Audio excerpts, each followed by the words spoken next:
Welcome to 3 o'clock news brief on Politics and Business TV Abuja. My name is Idris Amina. On the news at this hour, the chairman of the Presidential Committee on Fiscal Policy and Tax Reforms, Taiwo Oyedele, has reiterated the need for nationwide consultations on the proposed tax reforms, despite opposition from some northern governors. Oyedele, speaking to the media on Sunday, countered claims that the committee had not consulted with stakeholders, particularly governors. The chairman revealed that 4 scheduled meetings with Governors Forum were cancelled, while other engagements with state officials and various sectors were conducted, highlighting the committee's effort to engage with diverse groups, including Muslim clerics and the League of Northern Democrats, to address concerns and explain the implications of the reforms. Meanwhile, a former director of the Central Bank of Nigeria, Dr. Titus Okorumo, has advised the federal government to strategically reduce the cost of governance in 2025.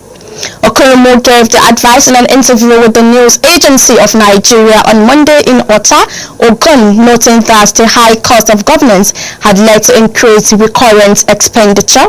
The former director of research at the CBN said that debt servicing by the federal government had consequently increased from 9.8 trillion naira in 2023 to 12.1 trillion naira in 2024. He said that the federal government should only borrow for capital expenditure to facilitate repayment through proceeds from the projects. In the meantime, the Sokoto state government has extended its condolences and pledged support to victims of the recent fire outbreak at the Kararyanika area of Kara Market in Sokoto. The inferno, which devastated over 50 shops, destroyed 132 grinding machines, and consumed substantial quantities of food items such as rice, millets, and beans, resulting in losses worth millions of naira.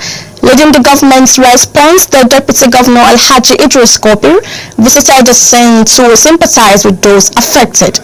During his visit, he announced the formation of a committee to assess the extent of the damage and recommend measures to prevent such occurrences in the future. And on education, the West African Examination Council has introduced receipt examination for candidates.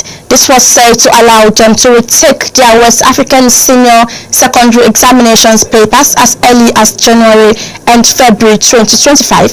Speaking to journalists in Ghana on Sunday, WAEC's head of public affairs, John Kapi, confirmed the developments. Kapi further noted that students whose results have been cancelled are also eligible to sit the WAEC PC1 exams, provided they have not been banned for malpractice. And now on the foreign space, earlier today, the United States President Joe Biden banned offshore drilling across an immense area of coastal waters weeks before President-elect Donald Trump takes office, pledging to massively increase fossil fuel production. The ban encompasses the entire Atlantic coast and eastern Gulf of Mexico, as well as the Pacific coast of California, Oregon, and Washington, and a section of the Bering Sea of Alaska. A White House statement said the declaration protected more than 625 million acres of waters. The ban does not have an end date and could be legally and politically tricky for the president-elect Trump to overturn. Thank you for staying tuned. My name is Idris Amina. Bye for now.